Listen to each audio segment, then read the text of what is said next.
Let me also congratulate you all for the way our health systems have cooperated during this pandemic. When COVID-19 hit the world last year, many experts voiced special concern about our densely populated region. But from the very beginning, we all met this challenge with a coordinated response. In March last year, we were the first to come together for recognizing the threat and committing to fight it together. Many other regions and groups followed our early example. We created the COVID-19 Emergency Response Fund to meet the immediate cost of fighting the pandemic. We shared our resources, medicines, PPE, and testing equipments. And above all, we shared the most valuable commodity, knowledge, through collaborative training of our health workers. Through webinars, online courses, and IT portals, we shared experiences and learned from each other's best practices in testing, infection control, and medical waste management. We developed our own best practices based on what worked best for us. Each one of us contributed immensely to this pooling of knowledge and experience. Friends, this spirit of collaboration is a valuable takeaway from this pandemic. Through our openness and determination, we have managed to achieve one of the lowest fatality rates in the world. This deserves to be applauded. Today, the hopes of our region and the world are focused on rapid deployment of vaccines. In this too, we must maintain the same cooperative and collaborative spirit.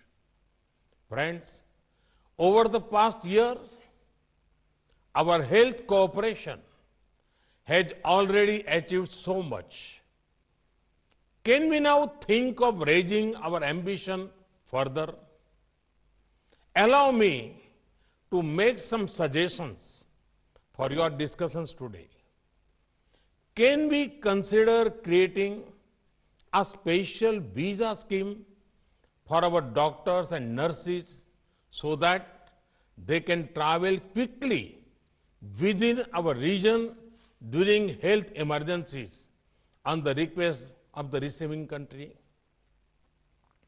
Can our civil aviation ministries coordinate a regional air ambulance agreement for medical contingencies?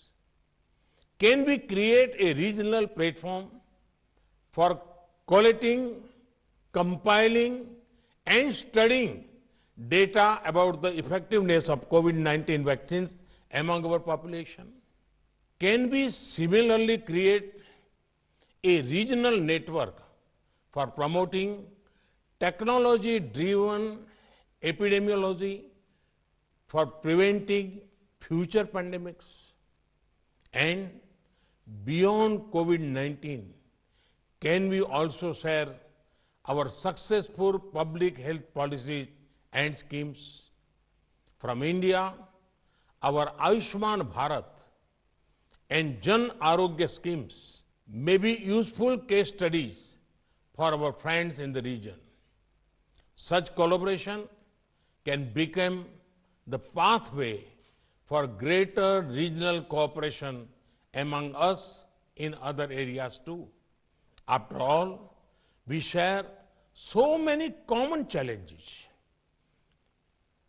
climate change, natural disasters, poverty, illiteracy, and social and gender imbalances. But we also share the power of centuries-old cultural and people-to-people linkages. If we focus on all that unites us, our region can overcome not only the present pandemic, but our other challenges too. Friends, if the 21st century is to be the Asian century, it cannot be without greater integration among the countries of South Asia and the Indian Ocean island countries. The spirit of regional solidarity that you have shown during the pandemic has proven that such integration is possible. I once again convey my very best wishes to all of you for fruitful discussion today. Thank you. Thank you very much.